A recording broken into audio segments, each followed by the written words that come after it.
Boa tarde, professores, alunos, tudo bem? Como vocês estão? Eu sou a professora Elaine, hoje eu vou mediar a aula da professora Tayana. Tayana? Olá, professora Elaine, alunos, professores que estão nos acompanhando aí nessa tarde. A todos aí uma ótima aula, né? Peguem aí o material, o caderno do aluno para acompanhar com a gente essa aula, que tem como título aí Opinião em Entrevistas. E vocês também podem acompanhar o spoiler das nossas aulas pelo nosso Instagram, Língua Portuguesa, CMSP_EM, Língua Portuguesa, CMSP_EM. E vamos, então, à aula de hoje, né? Opinião em entrevistas. Então, como que a gente vai desenvolver essa aula? Nós veremos com a professora Elaine o objetivo da aula, as habilidades e assim por diante. Vamos lá, prof. Vamos lá. O objetivo da aula: analisar fato e opinião em entrevistas, habilidade, ler com proficiência, identificando fato, opinião, tema e tese para formular hipóteses sobre o conteúdo dos textos. Então, hoje a gente vai trabalhar com um assunto bem importante, né, que é identificando fato e opinião. Eu sei que vocês já sabem, mas sempre a gente precisa relembrar para não se perder até mesmo na escrita. Definir aí tema, tese, né, formular hipótese a partir de um tema. Isso é muito, muito importante nessa fase da primeira série do ensino médio. Então, vamos ao que faremos hoje. Leremos e vamos debater uma entrevista com assunto relevante. Então, nós vamos colocar um assunto relevante que, com certeza, é de interesse de todos vocês. E, a partir desse assunto, nós vamos discutir aí, né, o que é fato, o que é opinião, né, qual é a tese que está sendo defendida, se você concorda ou discorda, aí você defende a sua opinião com os seus argumentos, como argumentar, e sempre há uma forma de argumentar. E é isso também que a gente vai trabalhar hoje. Lá no Instagram, a gente já colocou a pergunta e a gente volta com a pergunta aqui na aula. Parece que não tem nada a ver com a aula, mas vocês verão que a partir dessa pergunta que nós vamos caminhar com o tema da aula de hoje. Vamos lá. Com que frequência você costuma praticar atividades físicas? Eu até iria acrescentar aí na pandemia, né, professora? Na Sim. pandemia, tem praticado atividade física? Uma vergonha, não. Eu Nem também. antes. Eu tô um pouquinho melhor, porque antes eu estava praticando, mas depois da pandemia, até agora, nada. Eu estou com vergonha também. Eu espero que vocês não estejam da mesma forma que eu. Então, por isso que eu vou perguntar, com que frequência você costuma praticar? E pode comentar um pouquinho da pandemia para a gente, que vai ser interessante. Um minutinho e a gente já volta.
Vamos lá, então?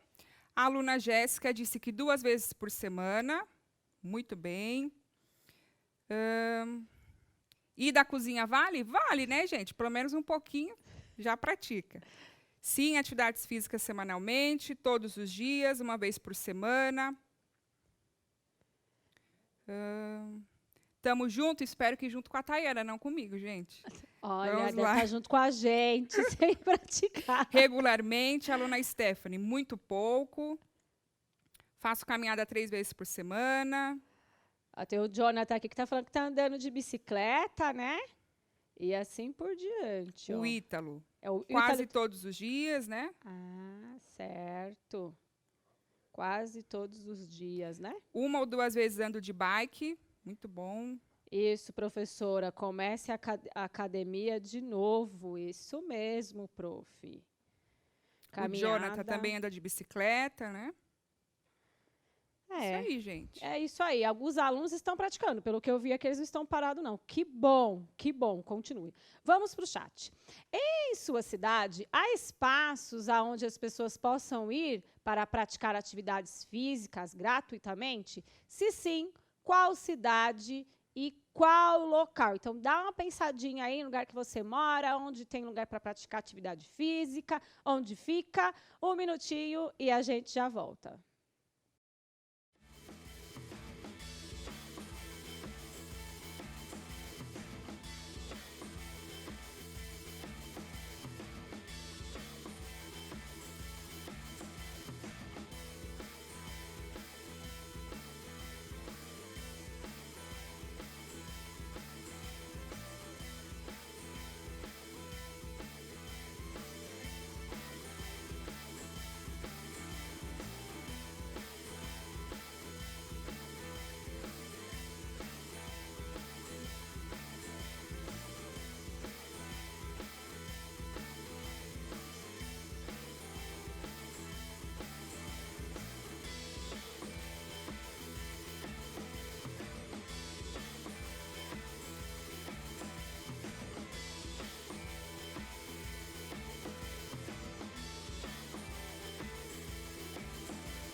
E tem bastante lugares aqui, pelo que eu estou acompanhando, para fazer atividade física. Só falta a coragem para ir até lá, né, gente? E aí, prof, como é que está a interação dos profs? Vamos lá.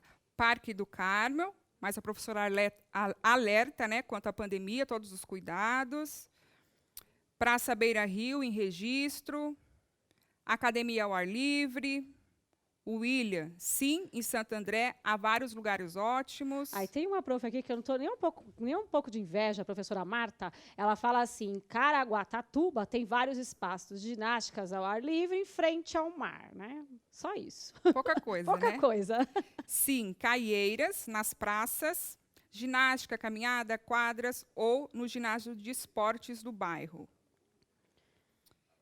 Em Conchal, desculpa, sim, praças e lago municipal com aparelhos. Taboão da Serra, parques.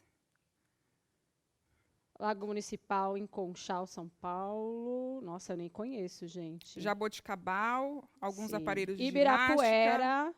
ótimo. Tem bastante lugar, né, gente? Então, a gente está falando um pouquinho sobre saúde, bem-estar, né? É o tema da aula de hoje. A gente vem para a gente falar um pouquinho das nossas práticas, né? Então, é um momento da gente também avaliar. Pelo que eu vi aqui, alunos estão andando de bicicleta, estão se mexendo, se movendo, né? Nisso, realmente, eu estou, assim, em muita falha. Quem sabe... Já tem algum planejamento para 2021, professora Elaine? Não, melhor não planejar Começou por enquanto. no centro de mídias agora que complicou, né? Eu tenho que pensar em alguma coisa, gente. Tem que ter uma saída, porque não é possível, né? Eu ficar dessa maneira aqui. Vamos para a próxima pergunta, então. Cite um alimento saudável. Olha só a pergunta. Cite um alimento saudável que você não consegue comer. Você sabe que é saudável, você sabe que faz bem para você, mas você não consegue comer. 1 minuto e a gente já volta.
Vamos lá, então?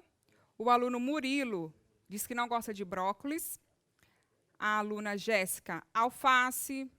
Aí temos jaca, peixe, chuchu, derivados de soja, jiló, sardinha. Quiabo, mocotó. E tem gente falando que não gosta de comer maçã, né? Gente do céu. A aluna Stephanie, fígado, espinafre e jiló. Fígado é punk, né? É verdade, tem muitos aqui. Peraí. Cará. Deixa eu ver. Peixe? Quiabo, adoro. Berinjela.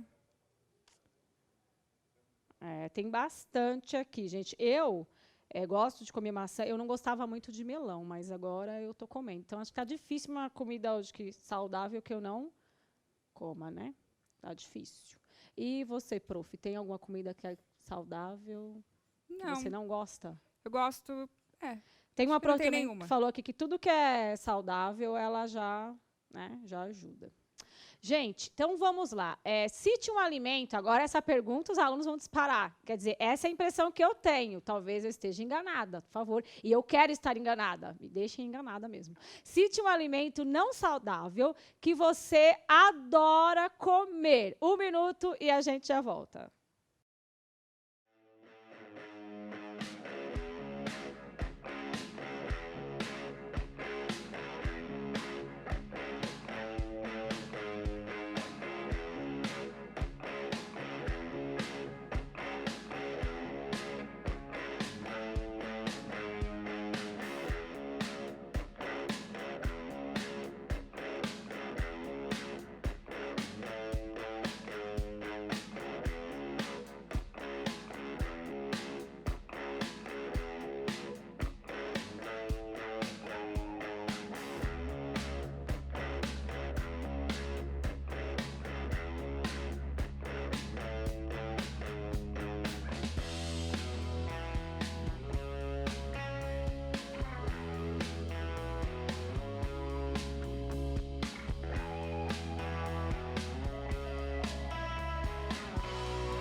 Por incrível que pareça, tem menos alimentos agora do que na outra. Mas vamos ver o que aconteceu, hein, prof? Vamos lá. Vamos lá, então. A Stephanie, pizza, hambúrguer, lasanha, linguiça, O Otávio, Otávio, chocolate, né? chocolate. Vamos ver. Batata frita, aluna Maria Luísa. Chocolate e batata frita estão ganhando, né? Tem o Ítalo também, que fala lanche, estrogonofe, lasanha. Ixi, eu também gosto. Sorvete, É verdade. Então, tem industrializados pastel. em geral. Pururuca. Gente. Hã? Pururuca. Pois é. Então, são alimentos aí que não são saudáveis, né? E a gente acaba comendo, né? Então, a gente precisa parar para pensar um pouquinho nessa situação, né? Às vezes a gente acaba mudando a ordem das coisas, a gente acaba sabendo que não vai fazer bem para a gente, mas a gente acaba comendo e as consequências não são boas, né? Então, vamos agora juntar, né, essa ideia da alimentação em relação à atividade física, que esses dois, na verdade, andam ali juntos, né? Se eu faço atividade física, mas quando eu chego eu como um prato de lasanha, não adianta nada, né? Então, a gente precisa associar um ao outro para ter um bom resultado. Então, eu já até dei um spoiler da pergunta, mas quais problemas podemos citar quando associamos a falta de atividade física à má alimentação? Então, tem os dois juntos ali. O que pode acontecer? 1 minuto e a gente já volta.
Então, quais problemas a gente pode criar quando a gente associa a má alimentação à falta de atividade física? Então, eu vi que eu estou no meio do caminho, porque a alimentação, graças a Deus, é saudável, mas a atividade física está um desastre.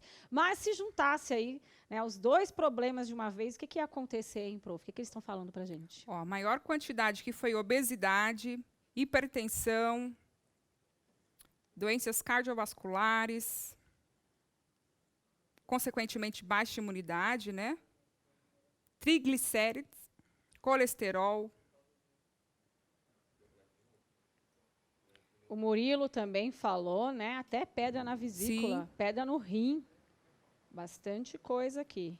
Colesterol. O Ítalo diz vários problemas, né? Inclusive a obesidade. Não só a obesidade, porque a própria obesidade pode causar outros problemas, né? A gente tem que estar cuidando aí da nossa saúde. Tá bom, a Alessandra vai um abraço. A professora Amélia, nossa, a professora Amélia, desculpe por eu ter lido errado. Gente, é isso, né? A gente tem aí vários problemas que são causados por isso. E agora a gente vai ler um trecho, eu vou ler junto com a professora Elaine. Pega aí o seu caderno do aluno. Eu não sei se aí está chovendo forte, porque aqui tá, eu estou falando, estou até meio desesperada, assim, porque vai e volta daqueles raios. Eu não sei se aí onde vocês estão está chovendo, mas aqui na nossa região está caindo o mundo, parece. Mas, enfim, vamos à notícia do jornal da USP, que é uma notícia que foi vinculada aí e está no caderno do aluno. Aí você lê o primeiro, eu leio o outro. Pode começar. Posso começar, então? Uhum. Maior sedentarismo e piora na alimentação aumentam o índice de obesidade no Brasil. Segundo o Enel Lisboa Conde, a tendência é que esse percentual continue crescendo. Hoje, o problema atinge 2 a cada 10 brasileiros. Lembrando que a obesidade é um fator de risco para a Covid-19. Um dos fatores de risco da Covid-19, a obesidade cresceu 72% no Brasil entre 2006 e 2019. De acordo com o Witzel, Sistema de Vigilância de Fatores de Risco para Doenças Crônicas Não Transmissíveis do Ministério da Saúde, a porcentagem de brasileiros obesos passou de 11% no início do período para 20,9% no ano passado. Ou seja, 2 a cada 10 brasileiros hoje sofrem com esse problema. E a tendência é que com esse número continue crescendo, segundo o Oliver Lisboa Conde, professor da Faculdade de Saúde Pública da USP. Podemos atribuir tal fenômeno ao crescimento dos fatores que impulsionam a obesidade. O sedentarismo está aumentando, a atividade física, sobretudo voltada para o lazer, não alcança grande parte da população. E a alimentação tem sistematicamente piorado, aponta o especialista em nutrição. O dado se torna ainda mais preocupante quando se levam em conta pesquisas realizadas por instituições renomadas, como a Universidade de Nova York, nos Estados Unidos, e o Instituto Louis Pasteur, na França, que apontaram que a obesidade é a condição crônica que mais leva pessoas a serem hospitalizadas pelo novo coronavírus. Conde explica tal associação. O aumento do tecido adiposo que ocorre com a obesidade fragiliza funções do organismo e sobrecarrega funções cardíacas e pulmonares, que são as mais atingidas pela Covid. Outra associação é o fato de que há maior obesidade em lugares em que os serviços de saúde são menos atuantes. E isso tanto permite que a população tenha uma alimentação não saudável, quanto dificulta lidar com a pandemia.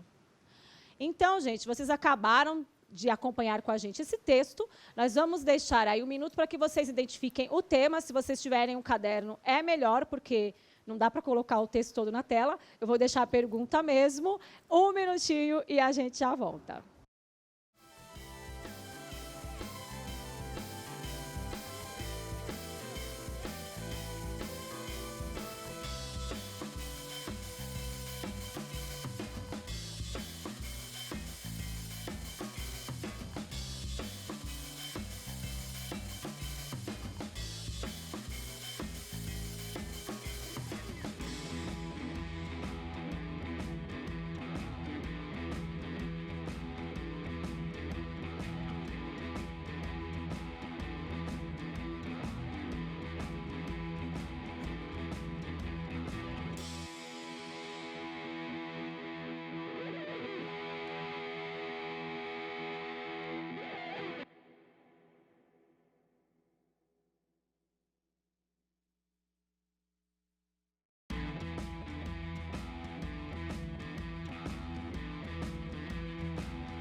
Vamos lá, então. O aluno Samuel. Aumento do sedentarismo, os riscos do sedentarismo, obesidade, fatores de risco para a Covid. Aluna Jéssica. Aumenta o índice de obesidade no Brasil. Aluno Gabriel. Sedentarismo, obesidade. Então, É isso mesmo. acaba falando, né, a questão do sedentarismo e a piora na alimentação, né? Então, esses dois, o que acaba causando obesidade, e aí vai resultar em um outro problema que a gente vai discutir também. Então, traz esse problema da obesidade, né? O que causa a obesidade, né? Quais são os comportamentos que têm contribuído para a obesidade. Então, esse é o tema central, né? Há um entrevistado na notícia, então eles não falam apenas assim, eu observei que as pessoas estão engordando, né? Não é isso. Tem alguém aí que é entrevistado, que é especialista no assunto, e quem é, né, essa pessoa e qual a relevância dessa pessoa para que então tenha credibilidade o que está sendo tratado pela notícia. Então, vamos à pergunta. Há um entrevistado na notícia. Quem é ele e qual é a relevância de sua fala para o tema abordado? Então, quem é e qual a sua relevância? Então, vamos deixar aí mais um minuto para vocês responderem e a gente já volta.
Vamos às respostas?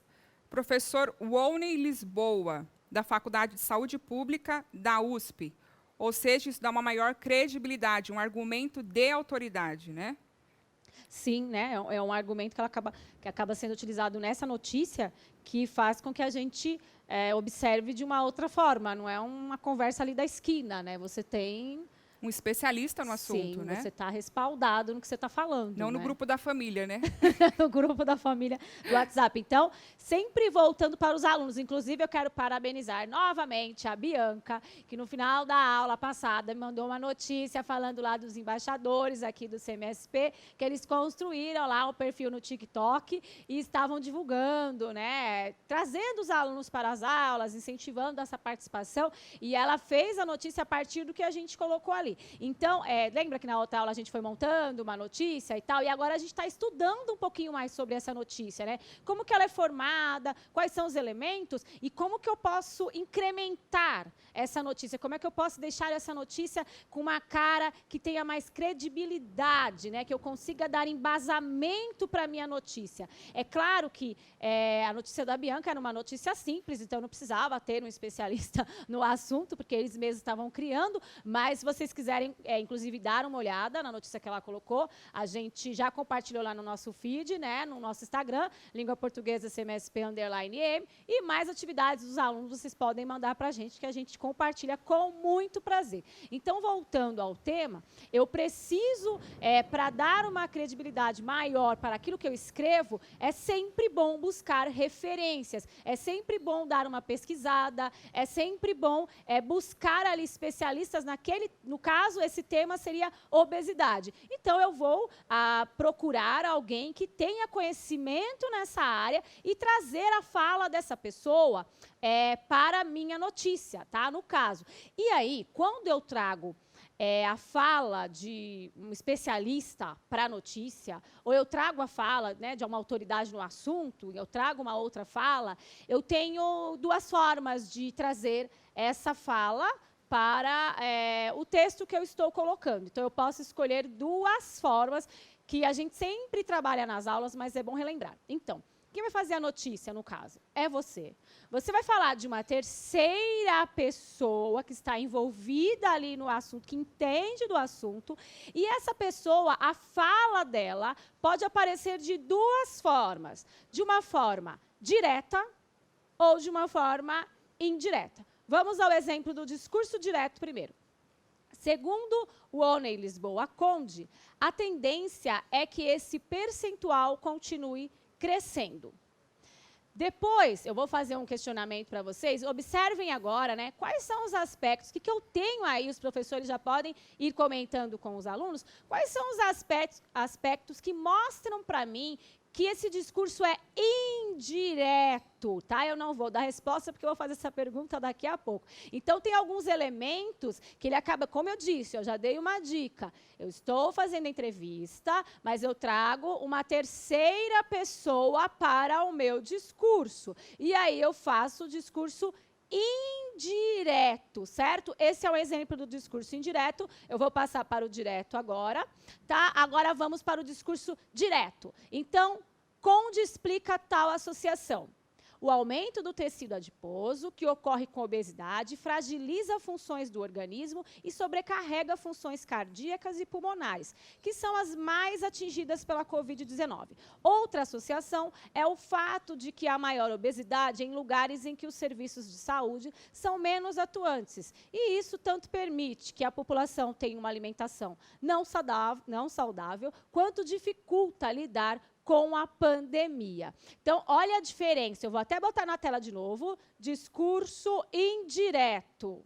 Segundo Oney Lisboa, a tendência é que esse percentual continue crescendo. Depois, Conde explica tal associação. Geralmente, vocês percebem que nesse início, tanto de um como de outro, é que dá a dica se eu vou ter discurso direto ou discurso indireto. Para eu não dar a resposta para vocês, então eu vou dar um tempo para vocês olharem. Vou colocar mais uma vez na tela, para vocês não se perderem. Dá o print aqui na primeira. Segundo Oney Lisboa, Conde, aí tararará, não vou falar o que ele, né, no discurso indireto. E o discurso direto aqui, ó, explicando tal associação. Então, vocês observem bem a diferença de um para outro e explique para mim aí qual é a diferença entre o discurso direto e o discurso indireto. Eu vou dar 1 minuto para responder e a gente já volta.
Discurso direto, discurso indireto. Qual é a diferença? Agora, vocês vão explicar para mim. E aí, prof, como é que eles explicaram para a gente? Vamos lá.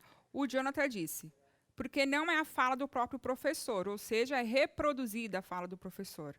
A Jéssica. A diferença é que no discurso direto, a fala de uma pessoa é apresentada com o uso de 2 pontos, aspas, ou travessão de modo direto. Já no discurso indireto, a fala é narrada como se explicasse a fala da pessoa, ou seja, do modo indireto. É bem explicado aí, hein? Tem mais? Sim, temos. Discurso direto, a fala vem entre aspas. Indireto, segundo tal pessoa. Geralmente grava-se assim mesmo. De Não sei quem foi acordo, né? É Vamos lá. verdade. Direto, entre aspas, porque é a reprodução exata da fala. No indireto, uma terceira pessoa reproduz a fala do locutor. No direto, a própria fala do locutor é escrita como foi dita. Então eles acertaram aí, né? Todos eles. Algumas vezes acabam respondendo só uma, mas não tem problema, né? Então a gente percebe aqui, segundo Ana Lisboa, Conde, né? A tendência, então, eu vou falar de uma forma indireta. Fulano disse que tal. Então eu não estou reproduzindo exatamente como ele falou, né? Mas eu estou trabalhando de uma forma indireta. O direto é exatamente como ele disse. Então, eu coloco as aspas, muito bem falado pela aluna, não me lembro o nome, né? 2 pontos, travessão, quando é a narração, ótimo. Então, vou colocar exatamente. Então, do jeito que ele falou, eu copiei e colei. Pronto. Para ficar mais fácil para vocês. Então, do jeito que ele falou, eu copiei e colei, eu tenho o discurso direto. Eu posso usar, quando eu for ali escrever a minha notícia, eu posso usar tanto um como o outro. É uma escolha minha, né? Eu vou até colocar aqui o exemplo do discurso direto. Maria disse, como travessão que vocês falaram, não estou entendendo o que você está tentando explicar. Eu respondi, tudo bem, eu explico novamente. Então, eu tenho o tempo inteiro aí, né, prof, discurso direto, né? Tem um discurso direto o tempo todo. E o indireto, vou transformar aquela conversa num discurso indireto agora. A Maria disse que não estava entendendo a minha explicação. E eu falei que explicaria novamente. Então, é igual quando você vai contar aí uma história, né? Que eles fazem muito isso. Você vai contar do seu jeito, falando dos personagens, só que não exatamente como eles falaram, mas reproduzindo a fala de uma terceira pessoa, né? Então, é isso, porque isso que eu falei no começo da terceira pessoa da história. Eu reproduzo a fala dela. Beleza? Então, vamos a mais. Deixa eu ver se tem mais alguma coisa, prof, que eles colocaram aqui. Acho que está tranquilo, Tá, okay. né? Discurso indireto é o narrador. Quem fala, legal. Discurso direto é o personagem. Quem fala, muito bem. Então, vamos a mais um chat aí. Esta é a fala da irmã de Policarpo, do livro Triste Fim de Policarpo Quaresma de Lima Barreto. Transforme a fala da personagem em discurso indireto. Policarpo, você precisa tomar juízo. Um homem de idade, com posição respeitável, como você é, andar metido com esse seresteiro, um quase capadócio, não é bonito. Então, vocês vão transformar esse discurso aí da irmã do Policarpo em um discurso indireto. Eu vou dar 1 minuto, mas eu vou pedir para esticar aqui, porque eu acho que 1 minuto só não vai dar, né? Mas, enfim, eu vou dar 1 minuto, a gente estica um pouquinho mais e a gente já volta.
Retornando, vamos lá.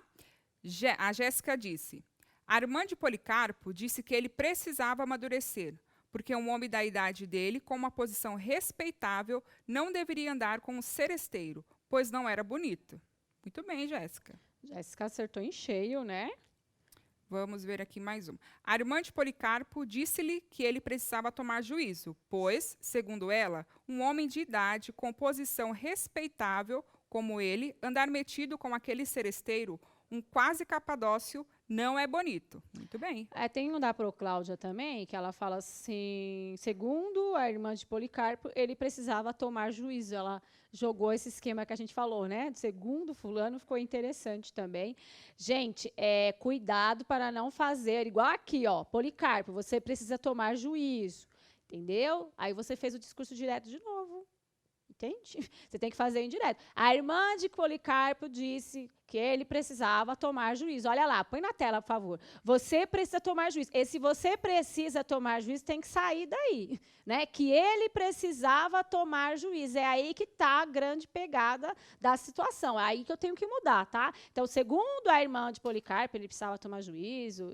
A irmã de Policarpo disse que ele precisava tomar juízo. Então, sempre que ele precisava, né, que era preciso tomar juízo, enfim, eu tenho que escrever aí indiretamente, certo? Tem mais alguma, prof? Não. Não? Então, gente, eu espero que vocês tenham entendido bem o que é discurso direto e indireto, como vocês vão adequar isso quando vocês forem fazer a notícia de vocês, onde vocês vão colocar para deixar mais incrementada, que é para isso que a gente está vendo, tá? Então, o que fizemos hoje? Então, a gente trabalhou ali a relação de atividade física, né, a questão da alimentação, esses dois, a gente fez esse debate e chegou a essa conclusão aqui da leitura e foi trazendo e acrescentando mais e mais argumentos, né, para a gente defender a ideia de que é preciso, sim, fazer atividade física, que é preciso, sim, se alimentar bem, ok? Então, essa foi a aula de hoje, foi um prazer estar com vocês, agradeço a professora Elaine mais uma vez aqui com a gente, muito obrigada, professora. Eu que agradeço, obrigada, alunos, professores,